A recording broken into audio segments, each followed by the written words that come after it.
आकाशवाणी मध्य प्रदेश से प्रस्तुत हैं प्रादेशिक समाचार।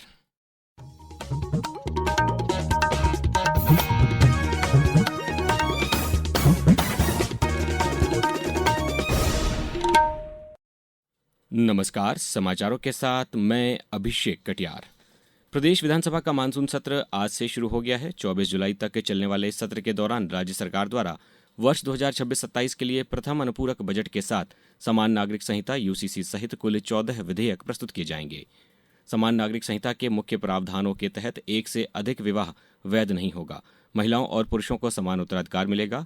लिव इन रिलेशनशिप के लिए 1 महीने के अंदर पंजीकरण कराना अनिवार्य होगा। वहीं विवाह का पंजीकरण अब गांव स्तर तक भी अनिवार्य होगा। जनजातीय समुदायों को इस कानून के दायरे से बाहर रखा गया है। इससे पूर्व आज विधानसभा अध्यक्ष नरेंद्र सिंह तोमर की अध्यक्षता में विधानसभा में कार्य मंत्रणा समिति की बैठक में मुख्यमंत्री डॉ मोहन यादव ने सहभागिता की। इस अवसर पर उप मुख्यमंत्री जगदीश देवड़ा, संसदीय कार्य मंत्री कैलाश विजयवर्गीय, नेता प्रतिपक्ष उमंग सिंघार सहित अन्य गणमान्य सदस्य उपस्थित रहे।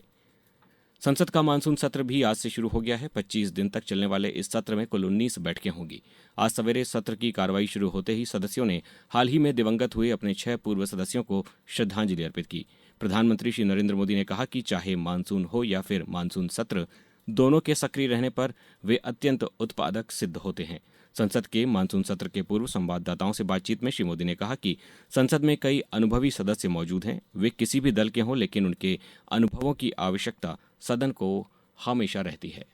हमारे सदन में बहुत अनुभवी सांसद भी, दल उनका कोई भी हो, उनके पास एक लंबा अनुभव। ऐसे समय में उनके अनुभव की, उनके ज्ञान की संसद को भी जरूरत है, देश को भी जरूरत है। और इसके लिए संसद का चलना, सार्थक चर्चा होना, ये मैं समझता हूँ कि बहुत ही समय की मांग है। एस्पिरेशन से भरे हुए देश के युवाओं की मांग है कि हम आगे बढ़े, राष्ट्रभक्ति के लिए जी रहे आवाज को सदन में उचित मंच मिलता रहे।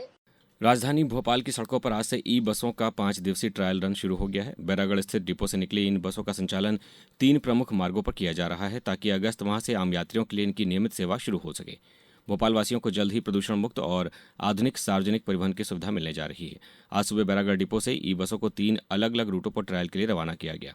गौरतलब है कि एक दिन पहले रविवार को जगदीशपुर में आयोजित राज्य कैबिनेट की बैठक में भी मुख्यमंत्री डॉ मोहन यादव, मंत्रिमंडल के सदस्य और वरिष्ठ प्रशासनिक अधिकारी इन्हीं 3 ई बसों में सवार होकर पहुंचे थे। अब रुक करते हैं मौसम की खबर का। प्रदेश में मानसून की रफ्तार फिलहाल धीमी बनी हुई है। प्रदेश के करीब 90% हिस्से में 23 जुलाई तक हल्की बारिश का दौर जारी रहेगा। इस दौरान 4 से 5 जिलों में भारी बारिश होने की संभावना है।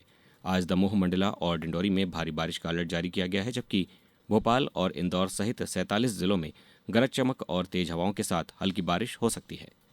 केंद्र सरकार के जल शक्ति मंत्रालय ने कैच द रेन नाम से एक राष्ट्रव्यापी जल संरक्षण अभियान शुरू किया है।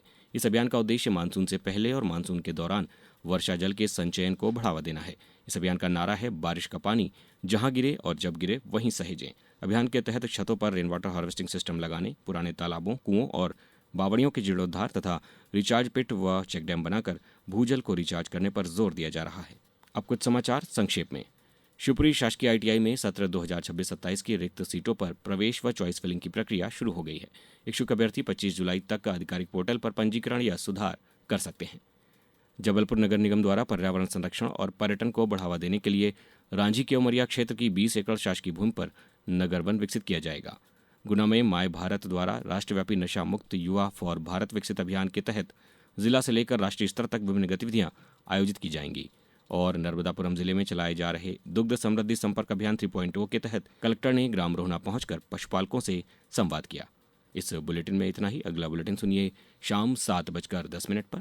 नमस्कार।